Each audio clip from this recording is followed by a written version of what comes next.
I am the genie of the podcast, and you get one wish. Oh, that's an easy one. I wish their Discord server was free to join.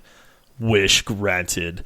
That's right, you guys and gals asked for it, and we did it. Our Discord server is now free to join. That's right, you get to come be a part of the best gaming community out there. You'll find the link in the episode description and over on our website at multiplayerpodcast.com. Now, I know what you're thinking. We do definitely still need your support. All right. So if you love the podcast, if you love what we're doing, and you are just thinking to yourself, this is awesome, I really want to support these guys, head over to multiplayersquad.com. That's where you can help support the show. You do get some awesome perks, but more importantly, you get our eternal gratitude. All right. Now enjoy the episode, and we'll see you on our Discord server.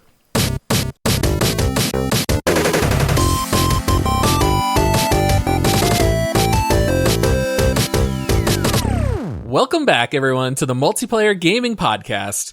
We are here to bring a clean, family-friendly podcast to you, dedicated to all things gaming. Today, we have a great show for you guys. Today is Thursday, which means it's time for This Week in Gaming. Woo! And I am your host, Paul, and with me, there are no strings to hold him down, to make him fret, or make him frown. It's Josh. I am the greatest gamer ever. that was my nose growing. The listeners can't see. Josh's nose just grew 5 sizes bigger. I was going to do my creepy Pinocchio voice, but that might be weird. Believe it or not, there is a Pinocchio game coming out, but that'll be coming up a little bit later. But that's why we had to pull out a Pinocchio reference. You know, for the Multiplayer Gaming Podcast, we'd ask you guys to please consider to support the show. You can head on over to multiplayersquad.com. You can pledge starting at $5 a month to help fund the show. And you can also find us on all social media at Multiplayer Pod. Also, make sure to subscribe, rate the podcast 5 stars, leave us a review, and we just might read your review on an upcoming show. All right, so Josh, this week in gaming, you know, lately we've been giving the people an update on what we've been playing personally, you know, games when we have our free time to ourselves. Yep. I believe you finished up Subnautica, is that correct? I did. I beat Subnautica Below Zero yesterday. I think it was yesterday. Maybe Friday, but yeah, I just recently beat it. It was a solid game, man. I have a few issues with it. I don't know that we have time to get into it. Like, it's definitely not the original Subnautica, but it's a solid 7 out of 10. You know, doesn't rise to quite the same heights, but it's fine as a poor man's Subnautica. Yeah, it's fine. Like, it was $29. It's I don't regret it at all. It was great to be back in that world. I beat it. I kind of was getting to the point where I was ready to beat it. You know, okay, I'm kind of ready to be done with this game. So it didn't overstay its welcome. It's like that guest, when you have a party and you say, hey, this party's from 4 to 8, and 8 o'clock rolls around, and they're like, all right, guys, we're going to head out. And then you're like, awesome. I didn't have to kick it out the door, or any of that. So it worked out well. Which is funny you mentioned, because just the other day we were talking about how some of our friends don't know how to kick people out after a party. Man. And they've ended up with people staying the night because they don't know how to just ask, dude, hey guys, this party's over. If we're friends, I got no issues saying, hey, that was a lot of fun. You got to go now. Yeah, boundaries are good. Boundaries are an important part of adulthood. Yeah. Yeah, well, that's cool that you finished up Subnautica. I have not yet finished Mass Effect 1 going through the Legendary Edition, but I'm almost done with the first game. I actually went through all the DLC. I am about to launch the final mission, so that's pretty neat. And then I'll be jumping into Mass Effect 2. So I still have no shortage. That's the nice thing with this game. I've got all 3 to run through, so I'm almost a third done. Now, I got to ask you something, because this is one change that they made in the Mass Effect series. The Mako, right? That's the ship where you land on the planet and then you drive around and you look for minerals and stuff like that, right? Yes. Now, they took that away in the second one. Right. The second one is where you just scan the planets and then you shoot out the probes. Now, do you like the landing on the planet and driving around and finding stuff, or did you like just scanning a planet and calling it done? To be honest, I really hated Mass Effect 2 just scanning the planets. That to me never made any sense. I was a huge fan of the Mako, man. I was too, because you get to go to these different planets that have different atmospheres and colors, and you get to go fight different types of aliens, and you read journal entries. And some of those are really neat side quests. Yeah. Like you find a dead body, and then you find out that it was actually that a group of terrorists had planted a distress signal right next to the lair of a worm. And it's like, oh, like these are the bad guys luring the good guys out with the fake distress call. That stuff's really neat. The second one, why am I just scanning and then shooting a probe? To me, it made sense to do the Mako or don't do anything. See, I'm with you 100%. And I know there's people that got tired of just driving around this little planet with the Mako and hoping to find something. But for me, that added so much. It was almost like a little mini like side game almost. And I just remember like finding, sometimes you'd find these like legendary deposits or like you said, these cool little quests or these hidden factories or whatever. And I just thought that was great. And when they took it away, I was like, man, that was one of the things I really enjoyed about Mass Effect 1. So since you're actually playing it, I was curious what your thoughts were on it. Yeah, it makes it feel much more open world. There's more exploration in Mass Effect 1. 2 and 3 are much more linear. Yeah. Yep, I agree 100%. So, okay, good. Good to know I'm not all by myself there. No, I'm with you completely. So, yeah, I think I'll finish that one up here in the next couple of days, and then I'll move straight into Mass Effect 2 and keep my Paragon Shepard going. He's a good guy. Goody. All right. So this week, there were actually quite a few news stories that were pretty interesting. Why don't you take the reins here with this first one, Josh? We wanted to talk a little bit about Overwatch 2. Ooh, well, I mean, lots of Overwatch 2 news coming out this last week. They finally demoed like 2 hours of gameplay. They had a lot of information that they were talking about, some of the changes that, I mean, they showed a couple of the maps and it's like, dude, I don't get excited about new maps. Maybe that's just me. I don't know why. There's enough maps, and honestly, I really only want to play like 4 maps in Overwatch anyway. So, Nepal every time I'd be fine. Yes, give me Nepal, the Lijiang Gardens or whatever it is. Lijiang Tower. Lijiang, yeah, that's it. Give me those maps, and I'm super happy. But so they showed off a few maps. Okay, that's fine. They didn't show the new character. They didn't really show off a lot of the stuff that you really wanted to see. But man, they dropped the bombshell. Yeah. That they are reducing the team size in Overwatch from 6v6 to 5v5. And the format for that is going to be 1 tank, 2 DPS, and 2 healers. So they're dropping off a tank from the team comps. And that's a shocker, man. It really is going to completely change how groups work and who plays what role. I mean, you and I have hated double shields for years. Oh, absolutely. The Orisa Rein combo is effective. It works well. We've done it many times in our comps, but we hate going up against it. And I feel like Blizzard tried to fix it when they reduced how much shields each character produces to the point that Orisa's shield is only 600. You may as well not even have a shield at that point when you're Orisa. It hardly holds up. So I think this kind of helps change that a little bit. And then also, normally when you queue, it's the tanks that they need the most. So I think they thought maybe this kind of fixes it all around. Let's just only require 1 tank, and then these queue times might be quicker for everyone. But this is going to feel like a different game, 5v5. Yeah, it's going to be interesting. I mean, I trust them, to be honest, to figure out how to balance it and stuff like that. But you mentioned it the other day, because one of the cool things they did show, I take that back because I said they didn't show a lot of cool stuff, but they did show how they adapted Winston a little bit. And so now Winston has a new ability where he can shoot like a long range bolt of lightning. So instead of his like spread Tesla gun thing that he has, he can actually like rocket a bolt of lightning out, and they show him taking out like a Pharaoh with it. And so they are going to tweak the tanks a little bit. They did say, although they didn't demonstrate, but they're giving Zarya 2 bubbles now that she can cast on other people. So that's going to be interesting, because ideally, you'd think that would give her a lot more charge more often. But then Zarya is really strong if she's 2 charged all the time, because they've nerfed that a few times with her to try to find that sweet spot. But you said it, like, if your only tank is a Winston, how? Like, how does that work? I don't see how that would work. Right. I get that they buffed and gave him a long range shot, but at the same time, Winston can't main tank for your team. Give him two bubbles. Or Hammond, right? Like Wrecking Ball. Like, how's that gonna happen? Like, he can't be your tank. That's just seems like it's not gonna work. So there's got to be some other fairly drastic changes that have to accompany this, I'm sure. They haven't talked about that at all, but there's a lot that they're doing to the game to make it like feel better, which I'm all for. Yeah, and it's kind of interesting to see this change because we always check out the experimental server stuff that they do, and we've seen some of these changes in the past, like Zarya having two bubbles. We've played that, we've seen it, and now it's interesting to see that all of that was leading up to Overwatch 2, where they're going to buff the tank and you're only going to have one.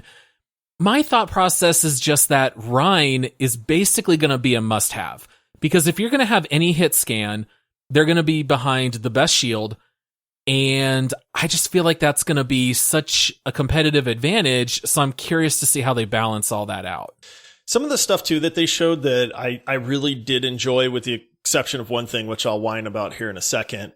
They did say that they were trying to make the tanks much more brawly.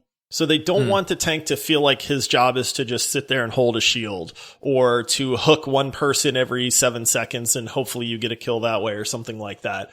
So they did say their focus is to make the tanks to where they're in the thick of the fight, like all the time. Like they're actually tanky, right? Like maybe they don't do a ton of DPS, but they're just staying in that fight nonstop, which is what they should be doing, right? Like Overwatch tanks are goofy because yes, they have a high health pool, but they're also huge, right? So they die. Yeah. You can die really fast as a tank. If you don't have like good supports and another off tank that's helping for that, like that's just bad. So how they manage that is going to be interesting. I do know that they also said like tanks are getting across the board a knockback resistance, like all of them and stuff like that. And so there's going to be like passives for each class.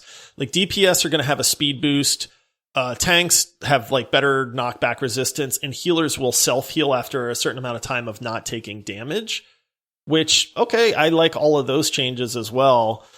And then the only other like major kind of balancing thing that they had mentioned was that they're trying to reduce the amount of like CC in the game.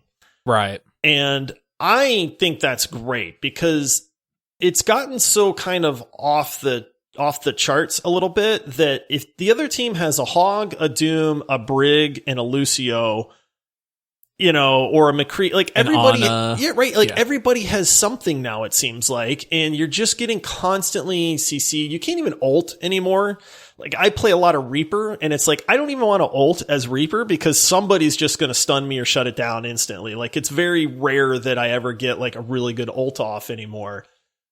So one of the things they showed with Mei was she doesn't freeze people anymore.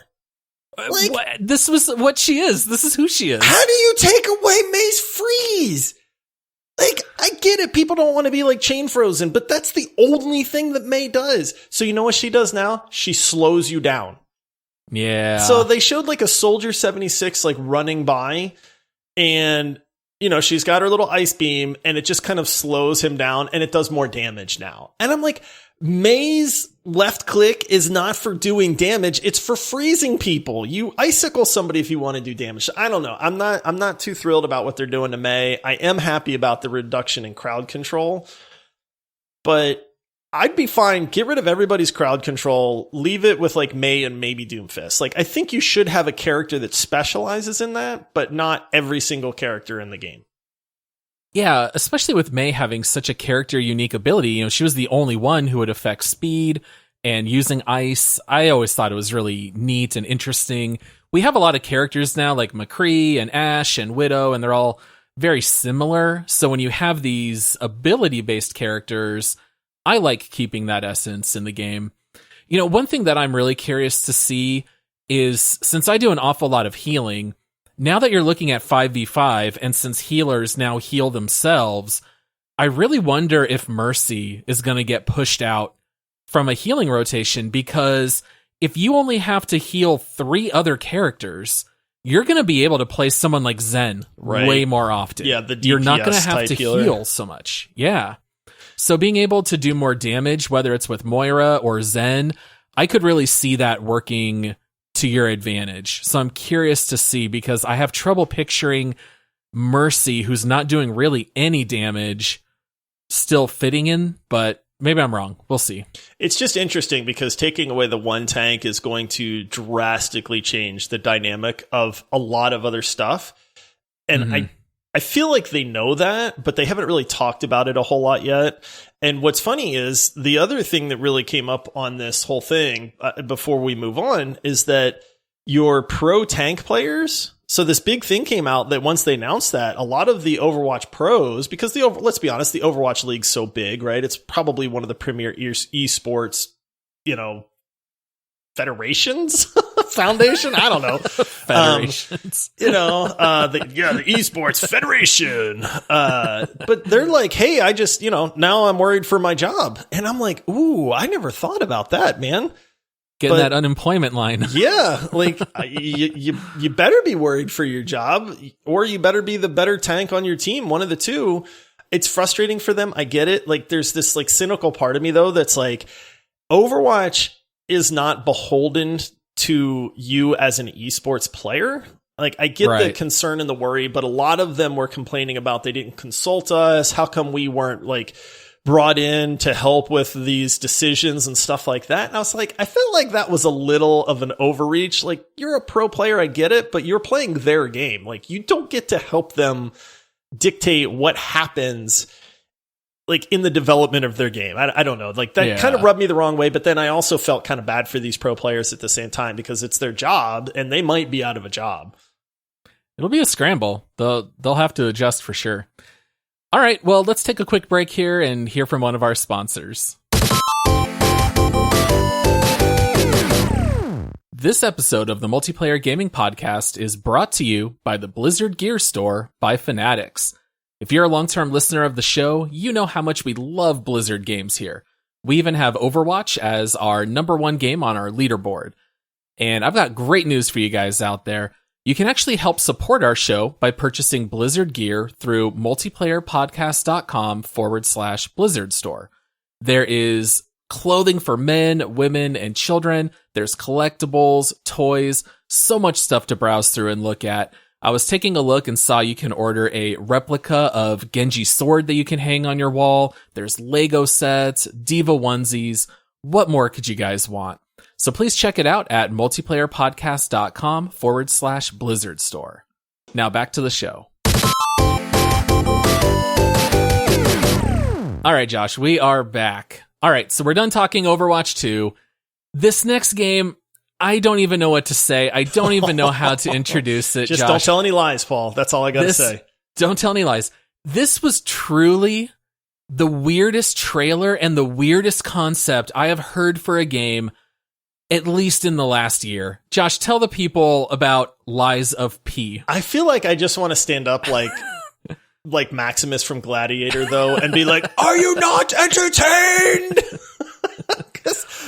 Like, this game, I thought this was a joke at first. So this game... It sounds like an April Fool's Day joke. It really does. So there is a game called The Lies of P, like the letter P. And I'm like, ooh, that sounds kind of ominous, right?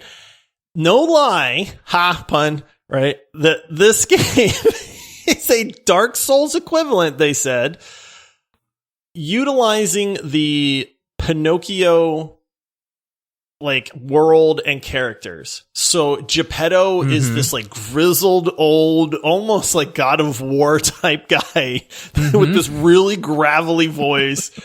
And you see him walk into this old like rundown factory, and there's these weird big robot looking things with like faces and stuff where they're all ripped open and they're twitching all freaky on the ground. And it's like Geppetto went in there with this briefcase or this big box, and there's something in the box. You don't know what's in there. You can only assume that it's Pinocchio, but it's like he went into the factory, unleashed Pinocchio on these robots who went ballistic, apparently. And it just goes back into his box and he totes them out. But I love the world that they have. I'll be honest. I was kind of entertained during this reveal trailer. It's super dark. It's definitely super strange. I mean, if I told you someone was thinking of making a Dark Souls action RPG-esque Pinocchio game, there's no way you would believe me. Not at all. I'm still not convinced this is a real game. This might be one of the greatest trolls of all time, but you can go watch this trailer. They don't show any combat, so we don't yet know what that is. It's just a story trailer. It's a story trailer, and we know that you can read the description of this game on Steam. By the way, Lies of P, you want to know why it's called that? Because no one knows how to spell Pinocchio. When we were writing out our doc for the show, I had to spell correct Pinocchio like 3 different times. Yeah, how many N's, how many C's, how many H's? It's terrible. It's terrible. But it's one of the things they said about this game too, which is, it sounds very weird to me, is that you have to tell lies to get stronger in the game. Yes, they said that the core concept of the game is lying, which again, I don't even really know what that means, but how well you tell lies, I guess, will change the ending of the game. But you're not even just a puppet, you're a puppet mechanoid. So this takes place in the future, and you're gonna swap out body parts, almost like Biomutant, where you can replace a limb with robotics, and you can combine weapons together. We know there's gonna be a whole crafting system with weapons. I don't know what to make of this game. I can't wait to see combat, because I don't understand how this game is gonna work. But I'm intrigued. I'm very intrigued. They do actually show Pinocchio at the end of the trailer, which I thought was cool because Geppetto looks pretty bad, let's be honest, like in a good way. But right at the end, you see Geppetto standing behind Pinocchio, but they don't show Pinocchio's face. It's only like his torso down. And he almost has the arm from like Winter Soldier. So it looks very similar. And you see him, Geppetto's saying something like, "Rise, my child," or something like that. And then you see the arm and the hand start to twitch and move. But you just get the sense that Pinocchio is a badass, man. Like, you don't want to mess with him in this game. And yeah, I don't know. They said it's Dark Souls, so combat is going to be a huge part of this game. I legit don't know what you get stronger by telling lies means. I can't get the image out of my head that you just grow a big nose and then you run around stabbing people with it. Like, I know that's not what the game is going to be, but they have to have like a Pinocchio Ultimate where you just straight up impale people with your nose. I don't, I was going to say I don't think they would put that in this game, but I truly don't know, Josh. They legitimately might just put that in the game. No one knows. And no one knows when this game's going to be released. There's a page on Steam that just says coming soon, which usually implies like the same year. So maybe it'll be a 2021 release, but we don't know yet. I'm a big fan of dark fairy tale type stuff too. So this is right up my alley. I'm not going to lie. I'm pretty excited for it. I mean, obviously there's been zero gameplay shown off, but the story trailer I thought was great. Like, they did a very good job with the mood and the voice and the making it feel ominous and all that. So kudos to them so far. I'm definitely intrigued. Yeah, we'll definitely be watching that one closely. And then we have a Nintendo Switch game that's coming out in a little bit less than a month. I don't play much Switch, but I am pumped for this game. Well, you are on record as saying out of all the golf games, your number one is Mario Golf, which I still find funny. I love Mario Golf. It's the best. I much prefer the realistic golf games, but that's fine. You like the more arcade style. But we have Mario Golf Super Rush coming out on June 25th, and they released a new trailer showing more of the game modes. You and I did talk about it on the show. I was making fun of how they showed speed golf and how you would hit a shot and you literally have to run on the golf course fighting the other characters, running to your ball. And now we've been able to see more of that mode. There's also a battle golf mode. Did you watch the trailer? Did you see how battle mode works? I love it. I love everything about it. I'll be honest, because this is going to be play the regular golf game with your friends and see who can, win and get the lowest score and all that. But then it's going to devolve into battle golf / race golf. And that's going to be great, man, because there's going to be so many different ways that you control people. I think it's going to be great. I'm super happy with what Nintendo is doing with this game. Yeah, so the regular golf mode is exactly what you would expect. There's really nothing to say there. The characters do have special abilities that they can earn over the course of playing a round of golf. So they showed one, I think it might have even been Mario, that he can activate like his ultimate, and wherever his ball lands, there's like a huge shockwave and it'll knock all the other balls further away from the pins. This kills me because I want like the golf game with integrity. I don't like the idea of these wild arcade components, but you can affect other people's balls. They even showed there's like modes where you have to intentionally aim and hit stuff or like make your ball land in like a big, pipe or a flower pot of some kind. All that stuff's pretty wild. But the one that I actually thought might be the most fun was Battle Golf, because it's in like an arena and there's like 9 holes and you've got however many people, like, I don't know, 6 people in there or whatever.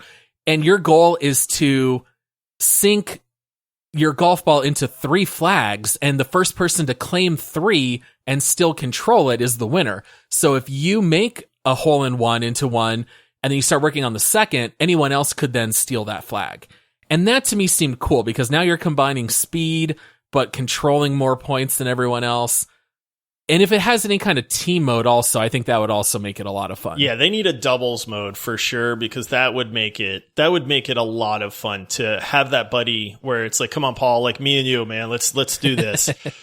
But they're adding a bit of strategy. I mean, golf is a strategic game in a lot of ways anyway. And it's one reason that I like Mario Golf, because each character has their different special shot. So when you use that special shot comes into play. So there's that part of it. But like you said, with the Battle Golf, I think there's going to be a good part strategy, a good part. You have to be good at just the actual golf game, because you need to claim these quick. Like, you can't just be smashing the ball around, because somebody else is going to sink that first. So I'm really interested to see the dynamics. Like, how does everything mesh together and come into play? This mode might be terrible. Like, it could be. It might just be just, hey, you're going to play regular Mario Golf, but we had to add something else in there. So we threw this out there, and we know it sucks, but here you go. But it could wind up being a lot of fun too. I'll definitely try it. It just looks bananas though. You see these characters, like they demo it, and you see everybody tee off at the same time. It's like, go! And everybody hits the ball. And then everybody just starts Mario sprinting with their arms moving super fast. And they're trucking it down this golf course. And then they start showing off people's special abilities and ground slams and people's shockwaves and stuff like that. Like you said, Mario can do this thing that knocks everybody's ball away from the pin. I forget who they showed that can like knock everybody down as they're running to the flag. Yeah. I think it was Waluigi. Was it Waluigi? Yeah, he knocks sense. Everyone down. But yeah, so that's like, I love all of these unique abilities. Like, let's be honest, with the Mario universe and all the characters, like, that's what you want to have, right? You want to have that one character that you love playing because you love their ability, and stuff like that. So I'm super pumped. I'm picking this game up. My wife and I have already gotten excited about it. I will be playing the Switch a bunch. So all those people that say I never play the Switch, I will be playing it a good bit because I love Mario Golf. And you even have a stamina meter while you run. Like, this is the kind of stuff they're adding to a golf game. So you actually have to like collect coins on the golf course, and that will replenish your stamina meter. I'm very curious to see how it all works. I don't really see us playing the strict golf modes. I feel like we would do that on PC, which we've done in the past. When we pick this one up, it's going to be for the battle mode. With our friend group, we want the chaos of battle mode and speed golf and all that stuff. Yeah. And for those of you who love doing single player, it has adventure mode. It's like an RPG. As your golfer levels, you put your stat points. I forgot about the There's one player mode. Yeah. They do have an adventure mode. Yeah. But they did say you can level up your single player guy and then use them in versus. So it actually might even be required. You might need to compete. Yeah. So you can make it to your own skills. All right. Well, that's all that we have time for today. So thanks for listening to This Week in Gaming. We would like to ask you guys to come join our free Discord server. So there is a link in the episode description. You can come join that completely free. It's open to the community. We've got a lot of awesome people who love posting on there. There's tons of action every single day. come hang out with us, come chat about gaming, make suggestions for the show. We would love to hear from you. And then also, once again, if you want to help support the show, multiplayersquad.com is where you can do that, where you can be a Patreon supporter. You can get some great perks and you can help support the show. You will have our gratitude and our thanks, and that will help us keep the podcast running. And then also you can find us on all social media at Multiplayer Pod. That's all we have for today. We'll see you guys on Monday, where we will talk about Hood, Outlaws, and Legends. Oh boy, that's going to be a doozy. A doozy, Paul. Yep. Watch out for them assassinations. We'll see you guys on Monday. See you, everybody.